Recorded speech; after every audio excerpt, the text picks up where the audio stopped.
வேதாகமத்தில் முதல் தீர்க்கதரிசி யார் அப்படின்னா ஆதாம் தான். எப்படி என்று சொன்னால் 21வது வசனம் சொல்லுகிறது, அப்பொழுது தேவனாகிய கர்த்தர் ஆதாமுக்கு அயர்ந்த நித்திரையை வரப்பண்ணினார்.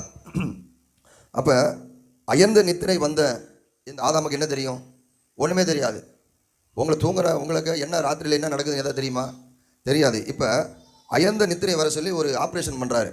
ஆப்ரேஷன் பண்ணி முடித்த உடனே ஏவாளை கொண்டு வந்து ஆதாமுடைய முன்னாடி நிறுத்துறாரு. வாலியம் கொண்டு ஆதாமுடைய முன்னாடி நிறுத்துறாரு. ஆதாம் சொல்கிறான், இவள் என் எலும்பில் என் மாம்சத்தில். எப்படி தெரியும் சொல்லுங்கள்? ஆப்ரேஷன் பண்ணி மயக்கம் ஊசி போட்டு அவனை படுக்க வச்சாச்சு, மயக்கம் வர வச்சு. அப்போ அவன்கிட்ட தான் எலும்பு எடுத்தாரா, மிருகத்திலேருந்து எலும்பு எடுத்தாரா, இல்லைனா எலும்பு தான் எடுத்து வச்சாரா, இல்லை களிமண்ணை உருவாக்கி ஆண்டவர் படைச்சாரா அப்படின்றது யாருக்கு தெரியாது? இந்த ஆதாமுக்கு தெரியாது.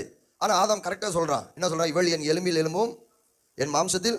இதுவரை பொண்ணே பார்க்காதவன் முதல் வகராவே ஆனதான் படைச்சார் கர்த்தர். அப்போ இப்படி சொல்கிறான் அப்படின்னா அவன் எப்படிப்பட்ட வெளிப்படுவார்? அதுதான் பைபிள் சொல்லுது. ஆதாம் தேவ சாயலாய், தேவனுடைய சாயலில் ஒருத்தன் நடக்கும்போது அவன் வாழ்க்கை மிகுந்த ஒரு ஆசீர்வாதமாக இருக்கும். புரிந்தவங்க ராமன் சொல்லுங்கள் பார்ப்போம். அல்லேலூயா. சகையுடைய வாழ்க்கையை குறித்து பார்க்கும்போது அங்கே போய் டீச்சிங் பண்ணிட்டு இல்லை, அநியாயமே நீ வாங்கிடுங்க, நீ எல்லாம் கொடுத்தாதான் உனக்கு இந்த வீட்டுக்கு ரட்சிப்பு வரும்னு சொல்லலை.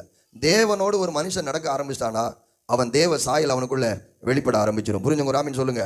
பேதுருவுடைய வஸ்திரத்தை வச்சு அவங்க கண்டுபிடிக்கல, இவன் பேச்சும் அவரை போல இருக்கா, இயேசுவை போல இருக்குன்னு சொல்லி தான் என்ன பண்ணாங்க, பேதுருவை கண்டுபிடிச்சாங்க.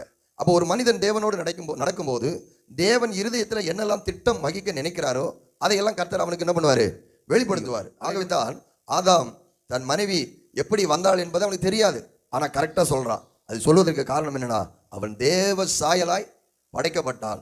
அதனால தான் அவர் கரெக்டாக சொல்கிறான். அதே போல் நீங்களும் நானும் தேவனுடைய சாயலிலே நடப்போம் என்று சொன்னால் ஆண்டவர் உங்களுக்கும் எனக்கும் அப்படிப்பட்ட ஒரு வெளிப்பாடு தேவன் தந்து வழி நடத்துவார். அல்லேலூயா.